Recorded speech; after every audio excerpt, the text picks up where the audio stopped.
now that we have discussed about different formats of retail stores, we will now get into some theoretical orientations that are important to be understood as part of this course.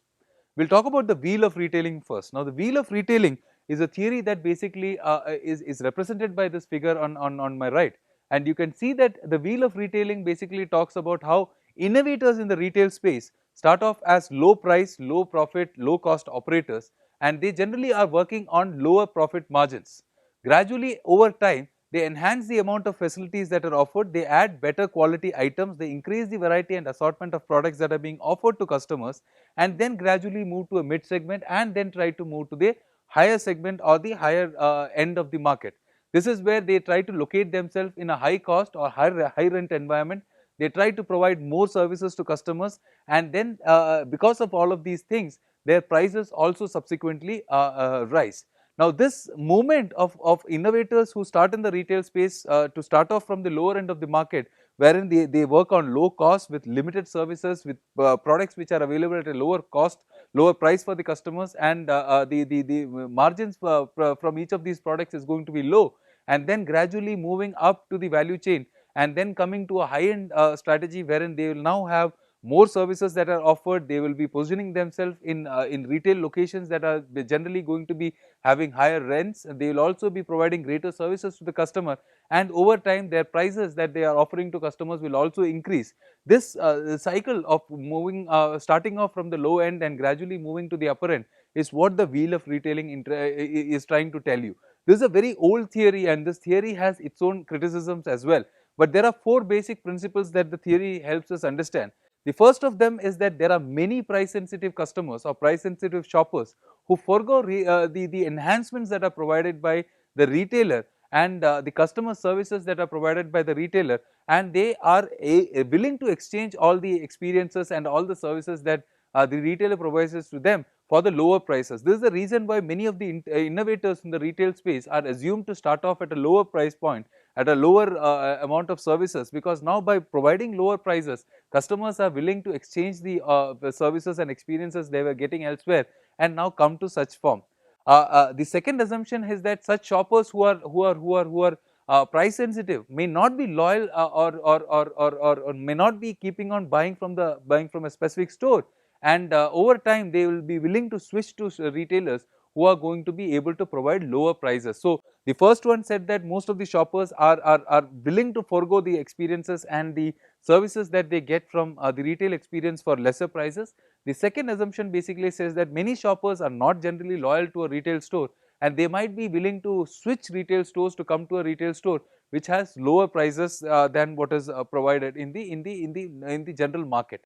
And customers, there might be a set of customers who desire greater customer services, and they desire brands which are of high status goods, etc., and they will just try to go with retailers who are in the higher end of the on the wheel of retailing. The third assumption is that new retail formats are often able to start off in the lower segment, or on the lower end of the wheel of retailing, because they are not able to have the amount of investments that are required, and they might be wanting to operate in the lower end of the costs that are being associated, etc., or they want to have their operating cost at a minimum level than the existing shops. So, that is why there are many a times the innovators are going to start off from the lower end of the retail value cycle. And the last assumption is that as retailers move move from the lower end of the wheel to the higher end of the wheel, they try to broaden the scope, and they try to broaden the target market wherein they operate, and they try to improve their image. Now, these are the four assumptions that the wheel of retailing puts forth. Many criticisms are there because many of the retail operations in current day don't necessarily follow the retail lifestyle, the wheel of retailing, because not everybody is starting at the lower end and then gradually moving to the higher end. There are retail specific operations which start at one point in one space and then try to dominate themselves in that particular space. So, hence it is not a theory that is without its own criticisms, but it is important to understand that these assumptions that the wheel of retailing puts forth are still valid in many categories, wherein you don't find customers who are extremely loyal to retail stores. They are more price sensitive in nature, and they will be willing to switch retailers to go to a retail operation which is providing them lesser prices. The second one is where many a times you will find that customers are not very keen about the kind of experiences and services that they're getting. They're willing to exchange all of these benefits that they get for a lower price point. So that is why you will find that many retailers who are in the everyday low pricing scenario are able to forgo a lot of services and still have a captive set of customers who keep coming back to them. So these are two things about customers, and also about the retailers who are getting into this format. Many a times retailers are today focusing on operating costs and reducing the operating costs so that they can have more efficient operations, and also the fact that retailers are trying to increase their image and trying to create more value for the customers. So in some ways the wheel of retailing tries to give us a clear indication of how retail operations mature over time, and how retailers try to broaden their scope over time and make sure that they are catering to a larger target group who are now more interested in a greater variety and assortment of products. At the same time, they want high quality products and greater services, and this in itself is an interesting aspect to study. Apart from the wheel of retailing, the next theory that I want to introduce here is the retail life cycle. Now, I believe most of us are aware of the product life cycle, wherein we talk about the fact that over time the sales of the product goes through four different stages, four distinct stages, which include the introduction, the growth, the maturity, and the decline of the product. This here is basically a picture of the product life cycle. Now, similar to the product life cycle, the retail operations or the retail formats also have a life cycle of their own. This is known as the retail life cycle. Now, on my right, you will be able to see now the retail life cycle as I am going to explain it. The four stages here is innovation, accelerated development, maturity, and decline. Now, innovation is where most of the times a new retail format is brought in because of an entrepreneurial effort by a specific or by specific company or a set of individuals who now want to mature and want to create a great retail experience for customers. This basically is represented by a sharp departure from existing retail approaches. So you have something new based on technology, or based on the way in which customers shop, or based on the way in which product deliveries, fulfillment is done, etc., etc. You might have a very sharp departure from existing retail approaches, and that is where the innovation stage kicks in. The next stage is accelerated development. Similar to the growth stage in the product life cycle, you will find that once there is an innovation that is launched in, and once a certain number of customers find that retail channel or the retail format to be appealing, there will be a lot of customers who will now be drawn to such retail formats, and that is where the sales volumes and profits of such retail formats will now start increasing, and there will be accelerated development of the format, and the experiences or basically the growth at which this retail format is growing is going to be substantially higher than what it was in the first stage of innovation. The third stage is where there is a maturity, wherein the market share are starting to level off, and as a result of the number of factors that basically come in because of the complexities that are involved when you are when you have a really big retail operation, there is going to be a maturity that will come through, and also because of the fact that you have kind of reached the maximum potential that the retail format can itself have.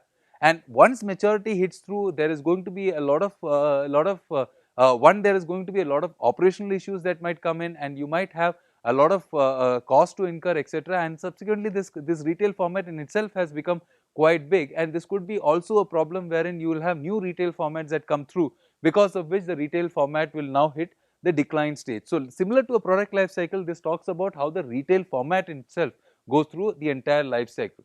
If we consider the example of any of the retail formats that we discussed in earlier sessions, say for example, if we take online retailing is an innovation that came through. So that is where online retailing had a very nascent stage of innovation, wherein there were entrepreneurs who were now thinking about creating a new format which was a starkly different from the existing format of retail operations that we saw, which was the traditional retail formats that existed. So that is where you had online presence of a lot of stores, you had websites which were providing catalogs, you could pay using your credit cards, and the product would be delivered to your house, etc., etc. A lot of new value was provided to customers. So that was the innovation stage in the online retail format. Then gradually it went into an accelerated development stage, and I believe in India we still are in the accelerated development stage when it comes to online retail. This is where there are more and more customers who are now finding it appealing to go to the online retail space and procure products from these. Now over time this will get to a maturity phase where the growth of such markets or growth of such formats will now start to level off. And once this happens, there is going to be a decline stage. This will coincide with a new format of retail operations that will come up later on. If you are considering the retail life cycle of organized retail, or if you are considering the retail life cycle of kirana stores, then the decline stage would have coincided with the innovation and accelerated growth stage of the organized retail format. So that is why, similar to a product life cycle, you also have a retail life cycle that you have to care about. And in every different stage, similar to what we do with respect to product strategies, every different stage of a retail format's life cycle will also have its own specific strategies that retailers have to think about. So you will have a different strategy when it comes to the innovation stage, to an accelerated development stage, to the maturity stage, and to the decline stage. So that is why it is important for us to understand that there is existing a retail life cycle, and there needs to be different approaches when we are talking about how we have to address each stage in the retail life cycle. So wheel of retailing and the retail life cycle are two basic theoretical foundations that is important for you to understand. The wheel of retailing basically tells you how retailers move from the lower end of the say spectrum to a higher end of the spectrum, because they start off in the lower end of the spectrum. It is easy for them to acquire customers because loyalty and the expectations of customers, as opposed to the price that is being offered, they always will choose price over services, over other aspects. And hence it's easier for you to start at a lower price point, at lower cost, with limited number of products, and provide greater value when it comes to prices that are being offered to the customer. But over time, because you want to now add to the products that you are offering, and because you want to now add to more services, etc., you will end up getting into the higher end of the spectrum. That was the wheel of retailing. The retail life cycle basically tells you the different stages that exist in a retail format, and how a retail format itself goes through a life cycle kind of an approach, and each of these stages requires a different strategy to be thought about and executed in the marketplace. So this was about retail formats and the theories behind retail formats. The next session, we are going to now discuss about some consumer behavior aspects that are very specific to the retail operations. Thank you.